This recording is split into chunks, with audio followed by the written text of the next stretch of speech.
बिस्मिल्लाहिर्रहमानिर्रहीम। अस्सलाम वालेकुम दोस्तों, मैं हूं सईद और आप देख रहे हैं सईद सॉल्यूशन यूट्यूब चैनल। दोस्तों, आज की ये video fully automatic washing machine users के लिए बहुत ही इंपॉर्टेंट वीडियो है।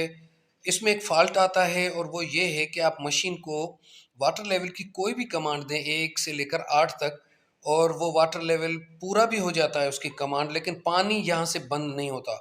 हत्ता कि इसका ड्रम फुल हो जाता है और ओवरफ्लो होना शुरू हो जाता है। जो आपने डिटर्जेंट इसमें डाला है वो भी डाइल्यूट हो जाता है और कपड़ों की सफाई भी नहीं होती। तो आज इस मसले का हल हम ढूँढेंगे और देखेंगे कि क्या हम घर पर इस मसले को हल कर सकते हैं या नहीं। तो बहुत इम्पोर्टेंट वीडियो है, स्टेप बाय स्टेप सारी चीज़ें आपके साथ शेयर करता हूँ। तो हम इसको जनाब 1 नंबर लेवल देकर और इसको फ़ज़ी मोड पर ऑन करते हैं और देखते हैं कि अब ये पानी रोकती है या नहीं। मतलब ये है कि अगर आप इसका फ़ॉल्ट को देखेंगे, फिर ट्रेसिंग को देखेंगे और फिर उस फ़ॉल्ट को रिमूव करना सीखेंगे तो अच्छे से आपको समझ आ जाएगी हर चीज़ की। तो अब हमने इसको कमांड दी है, हमने अपना टैप भी खोल दिया है और देखें कि इसने पानी लेना शुरू कर दिया है। अब एक लेवल पर हमने लेवल 1 पर इसकी कमांड दी है कि लेवल 1 तक इसको पानी को भरे, उसके बाद ये पानी बंद हो जाना चाहिए। अब देखते हैं क्या होता है। अच्छा, इसकी लेवल भी थोड़ी-सी ना आउट है, इस ड्रम को थोड़ा पीछे होना चाहिए और ये इस ड्रम के साथ पानी टकरा रहा है। चलें जी, अब फ्यूचर में इस तरह की वीडियोज़ अलग-अलग सेपरेटली आएँगी, तो ये ड्रम थोड़ा-सा आगे की तरफ है। तो जनाब देखें, इसने अब शुरू कर दी है, वॉश शुरू कर दी है, लेकिन ये पानी बंद नहीं हो रहा। अब इससे क्या होता है कि ये पूरा का पूरा ड्रम फुल हो जाता है और इसका डिटर्जेंट, साबुन जो भी आपने डाला होगा, वो जो है डाइल्यूट हो जाता है।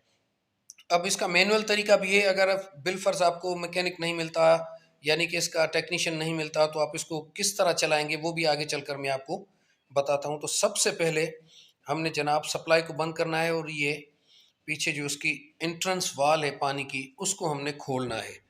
चलिए जी, स्टेप बाय स्टेप बहुत आसान है फंक्शन। पिछली मर्तबा वाली वीडियो जिसमें हमने ड्रम साफ़ किया था, तो उसमें ये नीचे वाले स्क्रू हमने खोले थे। अच्छा जी, ड्रम क्लीन की वीडियो भी मौजूद है, लाज़मी देखिएगा उसको, कंप्लीट डिटेल के साथ है वीडियो वो। मैं आई बटन में और डिस्क्रिप्शन में उसका लिंक दे दूँगा। तो आज हमने ऊपर वाले ये 2 स्क्रू खोलने हैं। इसके लिए आप कोई पतला स्क्रू ड्राइवर या फिर टेस्टर भी यूज़ कर सकते हैं। और अभी आप देखेंगे मैं जिस तरह इसको खोल रहा हूँ यहाँ पर, ये देखें यहाँ से ईज़ी है जनाब, यहाँ पर भी ठीक है और इधर से ये देखें ये लॉक ओके हो गया। अब इसकी टॉप लिड को हटाएंगे, टॉप लिड को हटाएंगे और अब सामने से यहाँ से इसको हम यही प्रोसीजर दोहराएंगे। लेकिन एहतियात करना है, ज़्यादा दबाव भी ना आए और ज़्यादा मोटा जो स्क्रू ड्राइवर हो ना वो भी ना हो। ये इस तरह ये देखिए लॉक लगे हुए हैं, आपको नज़र आ रहे होंगे। ठीक है जी, यहाँ से ये वाले फ्रंट वाले लॉक आपने पहले खोलने हैं और ये यहाँ यहाँ से निकल जाएंगे। ये देखें ये, फिर आपने दोबारा आ जाना है बैक साइड पर और यहाँ से देखें ये एक तरफ जैसे ही मैंने लगाया ये पूरी की पूरी पट्टी बाहर आ गई। ये आपने एहतियात से निकालनी है। बस जी, सारा काम हमारा यहाँ पर होगा। और ये इसका प्रेशर स्विच है, इसका मैकेनिज़्म क्या है, ये किस तरह काम करता है, इसमें फ़ॉल्ट क्या है, इंशाल्लाह इस पर भी वीडियो आएगी अलग से।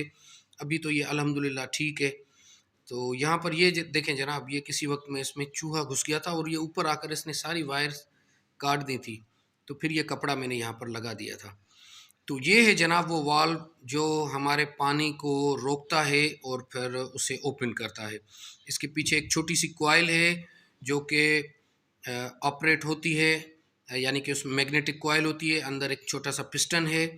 अच्छा, ये क्या काम करता है कि नॉर्मल आप यहाँ पर पानी खड़ा होता है, जैसे ही इसको कमांड मिलती है यहाँ पर पीसीबी से, तो वो वाल्व लीक होता है, पिस्टन पीछे हटता है और वाल्व लीक नहीं बल्कि सॉरी ओपन होता है और ये पानी मशीन के अंदर जाता है।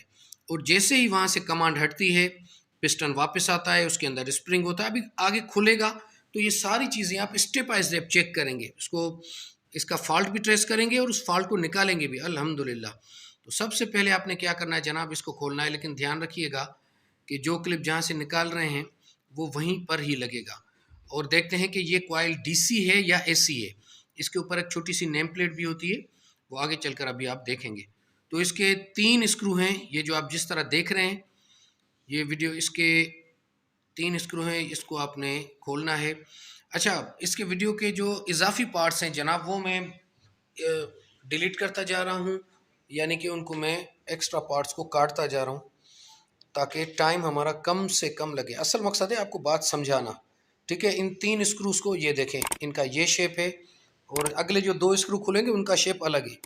तो यहाँ से आपने इसको ऊपर उठा देना है, ठीक है। अच्छा, ये ख्याल कीजिएगा कि ये जो पाइप लगा है ना, इस पर कुछ एडहेसिव लगा हुआ है जो ये पाइप चिपका हुआ है। तो मेरी मेरी ये कोशिश है कि मैं उस एडहेसिव को, कोई समद बॉन्ड वगैरह टाइप की चीज़ है, उसको ना निकालूं। मैं इस पट्टी को यहीं पर खोलूँगा। तो चलें जी, ये सामने वाले जो 2 स्क्रू देख रहे हैं, जो बाहर की साइड, बैक साइड पर होते हैं, ये ऐसे, तो इन स्क्रूज़ को खोलते हैं और यहाँ से चलते हैं बैक साइड पर। इधर से भी खुल जाते हैं, लेकिन मैं भी आपको समझा रहा हूँ कि ये इस साइड पर ये नट लगे होते हैं, 2 सॉरी स्क्रू। तो इन स्क्रूज़ को भी आपने खोलना है। अच्छा, इनका शेप थोड़ा सा चेंज है, याद रखिएगा। इनके हेड में थोड़ी सी इजाफी, जिस तरह हम आप कह लें कि वाशर वाली जो साइज़ है वो उभरी हुई है, बड़ी है। तो ये 2 स्क्रू हमारे खुल गए और अब ये हमारा वाल्व हो गया फ्री। अब इसको आप आएंगे फ्रंट साइड से आके उठाएंगे और ये इजीली निकल आएगा। मैं वीडियो को यहाँ स्किप इसलिए नहीं कर रहा हूँ क्योंकि ये बहुत इंपॉर्टेंट चीज़ है। ये अगर मिस हो गई तो आप यूँ ना हो। ये देखें, ये देखा, जिस तरह ये निकला है आपने दोबारा उसी तरह से फिर इसमें लगाना है। तो देखते हैं जी, इसमें इसकी यहाँ पर डेटा शीट पर कुछ लिखा हुआ है, ये उल्टा था, अब ये सीधा करें इसको। तो ये आ गया है जनाब कितने, अच्छा जी, ये एसी करंट पे ऑपरेट होता है 220 से 240, 50 से 60 हर्ट्ज। ओके हो गया जनाब, ओके हो गया, यानी कि ये 220 पर ऑपरेट होता है, ये डीसी नहीं है, ठीक है जी। अब आपने इसको खोलना है, इस कॉइल को अलग करना है और ये ध्यान रखिएगा कि किस तरह खोलेंगे। पाइप की जो थ्रेड्स हैं वो बाहर की साइड हैं और ये जो क्लिप हैं ये दोनों ऊपर की साइड को लगेंगे, ठीक है। इसी तरह से एज इट इज़ आपने दोबारा फिट करना है। अच्छा जी, जल्दी जल्दी से इसको हम स्क्रूज़ को खोल लेते हैं और फिर मैंने इस वीडियो को यहाँ पर थोड़ा सा फास्ट किया है ताकि जल्द से जल्द हो जाए। अच्छा, ये 4 स्क्रू हैं, पहले आपने 3 खोले, फिर 2 खोले, फिर ये 4 स्क्रू हैं। तो ये याद रखिएगा इन चीज़ों को, उन स्क्रूज़ को अलग अलग रख देंगे तो आपके लिए आसानी होगी। और अब ये हम कॉइल को निकालते हैं और वाल्व को हम, ठीक है जी, ये आ गए हमारा बटरफ्लाई और इसकी हालत खस्ता है। मुझे लग रहा है कि फ़ॉल्ट इधर ही है और इस कॉइल के अंदर नहीं है। और ये है जनाब हमारा बटरफ्लाई, ये निकल गया, ये इस तरह लगता है। और इसके अंदर एक छोटा सा स्प्रिंग होता है, ये स्टेनलेस स्टील का है, ये देखें, और एक छोटा एक स्प्रिंग है इसके अंदर, ठीक है जी। तो ये इस तरह काम करता है कि जब मैग्नेट बनता है और ये फिर पिस्टन पीछे की साइड जाता है। ये देखें, ये कॉइल हो गई हमारी। तो ये कॉइल बहरहाल सही काम कर रही है। इसको चेक करने का तरीका भी मैं किसी वक्त बता दूंगा। बहरहाल यहाँ पर इस कॉइल को, ये तो नॉर्मल क्लोज का अवाल है ना, तो आप इसको, चले हम इसको चेक भी करते हैं कि ये कॉइल किस तरह काम करती है। ये जी देखें, ये मैंने मशीन को स्विच लगाकर और कमांड दी तो ये देखें ये पिस्टन पीछे हो गया। जैसे मैंने मशीन को बंद किया यानी कि इसने फिर इस पिस्टन को बाहर निकाल दिया, यानी कि उस बटरफ्लाई को ये पुश करके रखेगा। आगे चलकर आप और भी तफसील से थोड़ी सी मैं डिटेल बताऊंगा तो आपको समझ आ जाएगा, लेकिन अभी मैं सिर्फ इस कॉइल को चेक कर रहा हूँ कि ये सही है या नहीं। तो जनाब इस बटरफ्लाई को एहतियात से आपने किसी पुराने टूथब्रश से इसको इस तरह साफ़ करना है। पानी से ही साफ़ करेंगे या डिटर्जेंट थोड़ा सा लेकर, तो आपने इसको साफ़ करना है। लेकिन इससे इम्पॉर्टेंट चीज़ आगे आने वाली है जो कि आप देखेंगे, जो इसके अंदर फॉल्ट है, ठीक है जी। पिस्टन को भी आपने अच्छे से करना है। ये स्टेनलेस स्टील का है और इसके अंदर एक स्प्रिंग भी होता है, वो भी स्टील ही का होता है, तो इसको भी अच्छे से साफ़ करना है। अच्छा, इसका अब मुझे आया है जहन में कि इसके जब पानी जब होता है, इसके अंदर इंसर्ट होता है, तो उससे पहले एक फ़िल्टर में, ये देखें, ये है स्प्रिंग इसके अंदर, ठीक है जी। इसको भी आपने वॉश करना है। तो ये पानी अभी टैंकी से डायरेक्ट इसमें आ रहा है, हालांकि फ़िल्टर इसमें लगे हुए हैं, लेकिन उन फ़िल्टर्स का देखें यहाँ काम नहीं, कितना कचरा हो गया। तो एक वाटर फ़िल्टर आता है उसका सिंगल, एक मिनट जनाब, अब मैं पहले आपको इम्पोर्टेंट चीज़ बता दूँ। देखें जी, ये आ गया इसका बटरफ्लाई और यहाँ देख रहे हैं बीच में इसके एक होल है छोटा सा, ये देखें, ये आपको नज़र आया, और दूसरा यहाँ पर होल है। अब इसमें से एक होल तो ठीक है, लेकिन दूसरा होल यहाँ पर बंद है, ये वाला बंद है। ये असल में जब ये पिस्टन काम कर रहा होता है ना, ये उस वक्त ये रिटर्न का काम कर रहा होता है और ये बहुत ही इंपॉर्टेंट, ये बिल्कुल ब्लॉक था। तो इसको हमने खोलना है, पतली सी सुई, ये देख रहे हैं, में ये सुई 2 किस्म की होती है, एक पतली होती है, एक मोटी। ज़्यादा मोटी सुई से अगर आपने ये ज़्यादा होल मोटा कर दिया, ख़राब हो जाएगा वाल्व, ये याद रखिएगा। इसमें आपने कोई भी ज़बरदस्ती इसके साथ नहीं करनी है। तो ये देखें, थोड़ा सा ओवरव्यू आपको दे दूं ये काम किस तरह करता है। ये पानी यहाँ तक आता है और ये बाहर की किनारी एक, और एक ये सेंटर में आप किनारी देख रहे हैं। ठीक है, ये बाहर की किनारी से पानी आता है और अंदर वाली जो सेंटर वाली किनारी है वहाँ से पानी वापस मशीन के अंदर जाता है। तो ये आपका बटरफ्लाई यहाँ पर आएगा और ये जो पिस्टन है ये आपका इसके ऊपर जाकर दबाव बनाकर रखेगा, किस पर? बटरफ्लाई पर। अब ऊपर से पानी का दबाव आ रहा है और यहाँ से स्प्रिंग का दबाव है इस बटरफ्लाई के ऊपर, तो पानी बंद है। और ये जो पतला होल देख रहे हैं ना, सारी कहानी इसकी है, क्योंकि ये यहाँ से पानी लीक करके दोनों साइड का प्रेशर बराबर रखता है, जिस वजह से स्प्रिंग का जोर ज़्यादा लग जाता है। चले, ये किसी और वीडियो में आपको और भी एक्सप्लेन करूँगा। तो अभी यहाँ पर मकसद है कि ये आपको मैं समझाऊँ कि यहाँ फॉल्ट किस तरह है, फॉल्ट निकले तो आप की जान छूटे इससे। तो ये देखें, ये होल भी साफ़ हो गया, ये भी साफ़ हो गया। और अब आपने क्या करना है कि इनको अच्छे से साफ़ करके इनको असेंबल करना शुरू करना है।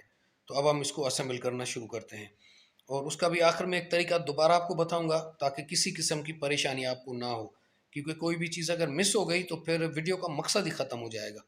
तो चलें, इसको अब फिट करना शुरू करते हैं। तो देखें, सफाई इसकी हो गई है, ये कॉइल आ गई आपकी अलग से। ठीक है जी, इसके अंदर आप ये केसिंग डालेंगे। ये आ गई केसिंग इस तरह। फॉल्ट तो अल्हम्दुलिल्लाह हमने ट्रेस कर लिया। उसके अंदर जाएगा ये स्प्रिंग, ये स्टेनलेस स्प्रिंग है, स्टेनलेस स्टील का। इसका ख्याल करना है आपने। अच्छा जी, ये पिस्टन की दो साइड है, एक में ये प्लास्टिक है, एक में ये मेटल ही का है पूरा। तो मेटल वाइज साइड आपने अंदर करनी है कॉइल की तरफ, और जिसमें थोड़ी सी प्लास्टिक की लगी हुई है सिरा, वो आपने बाहर की जानिब करना है। और इधर से ये जो रबड़ वाली साइड है ये बाहर आएगी, और ये जो वाइट कलर की प्लास्टिक आप देख रहे हैं वीडियो में, ये अंदर की तरफ इस तरह आएगी। ठीक है जी, और यहाँ की भी सफाई आपने अच्छे से करनी है और ये इसको लगाना है। पहले भी हमने देखे इसी तरह उतारा था। इसकी थ्रेड बाहर की साइड थी और इसके जो अपना ये जो क्लिप्स हैं वो ऊपर की साइड थे। तो इनको मैं जल्दी जल्दी से टाइट, मैंने यहाँ पर वीडियो ये सारे स्क्रूज की बनी हुई थी, लेकिन मैंने इनको स्किप किया है। ये आम सी चीज़ है, आप भी समझ सकते हैं। अच्छा जी, ये इस तरह लगेगी, ये देखें।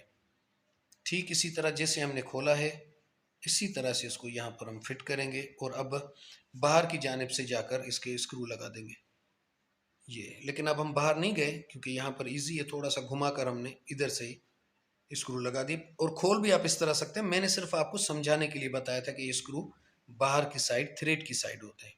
ओके हो गया, यहाँ तक हमारा काम हो गया कंप्लीट। अब हम जाते हैं अब इसको फिट करते हैं नीचे। ठीक है जी, इस और इसके 3 स्क्रू हम लगाते हैं। वायरिंग आपने साइड से हटानी है और इसको फिक्स करना है, और जल्दी से इसके जो ये बाकी 3 स्क्रू हैं ये लगा लेते हैं। तो 3 स्क्रू मैंने लगा दिए, इनको सिर्फ टाइट करना है। अब ये देखिए, छोटी छोटी चीज़ें, अब स्क्रू को मैं घुमाता है दिखाऊं तो उसमें भी 5-7 मिनट बिला वजह के 2-4 मिनट लग जाएंगे।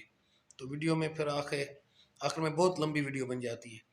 लेकिन अब 15 मिनट और 34 सेकंड की तो वैसे बन गई, हो सकता है 1 मिनट की और बन जाए वीडियो, क्योंकि रिकैप भी मैं इसमें दूंगा। तो यहाँ तक हो गया काम। अब जनाब बिस्मिल्लाह करके हम इसमें लगाते हैं पाइप और अपने इस टेप को खोलते हैं, और उम्मीद है कि अब यहाँ पर पानी नहीं आना चाहिए, बंद में भी पानी नहीं आना चाहिए। हालांकि पहले आ रहा था, ये हमने टेप खोला और पानी नहीं आया, अल्हम्दुलिल्लाह अल्हम्दुलिल्लाह। तो अब लगाते हैं स्विच इसको और फिर इसको हम चेक करते हैं। अब फॉल्ट आप देखें सिर्फ सफाई का था, वरना इसका अगर खर्चा मैं आपको बताऊं तो ये तकरीबन 4 से 4,500 रुपये का ये आपका खर्चा है, अगर आप ये बनवाते हैं बाहर से। तो अभी आपने ये देखें जी, पानी आ गया, बहुत अच्छी बात है। वैसे ऊपर टैंकी में पानी कम है, इस वजह से यहाँ प्रेशर कम आ रहा है। मैंने इसका फ़िल्टर भी साफ़ किया है। ये हमने रोक दिया पानी को, पॉज किया मशीन को, और ये पानी रुक गया माशाल्लाह अल्हम्दुलिल्लाह। जनाब ये फॉल्ट देखें आप, हमने ट्रेस किया और इसको ठीक भी कर दिया। दोबारा मैंने इसको कमांड दी और ये मशीन ने पानी लेना शुरू कर दिया है। तो ये फॉल्ट एक ट्रेस हो गया। और अब इस पर मैंने मुख्तलिफ वीडियोस बनाई हैं, छोटी शॉर्ट वीडियो भी है, बड़ी भी है। अब मैं जो शॉर्ट का चैनल है उस पर उसको अपलोड कर दूंगा। इस पर सिर्फ लॉन्ग वीडियो होंगी, शॉर्ट वीडियो यहाँ से हट जाएंगी। तो जनाब अल्हम्दुलिल्लाह अल्हम्दुलिल्लाह मसला हमारा हल हो गया और इस कवर को आप ठीक उसी तरह लगाएंगे। और अब मैं एक और काम करने जा रहा हूँ कि ये जैसे इसमें ये मसला था कंटिन्यूसली वाटर ड्रेन का, तो इसका थंबनेल भी इस तरह बनाऊँ। अब आसानी हो गई है एआई की वजह से, तो उसके थंबनेल इस तरह बनाऊँगा ताकि आप समझ जाएं, आपको वीडियो ढूंढने में मुश्किल ना हो, आसानी से आप वीडियो ढूंढ पाएँ और अपने मसले को हल कर पाएँ। तो मेरे भाइयों बहनों, आज की वीडियो यहाँ तक थी। अपनी दुआओं में याद रखिएगा अपने भाई को। मिलते हैं नेक्स्ट वीडियो में, तब तक के लिए अल्लाह हाफिज़, अल्लाह निगहबान।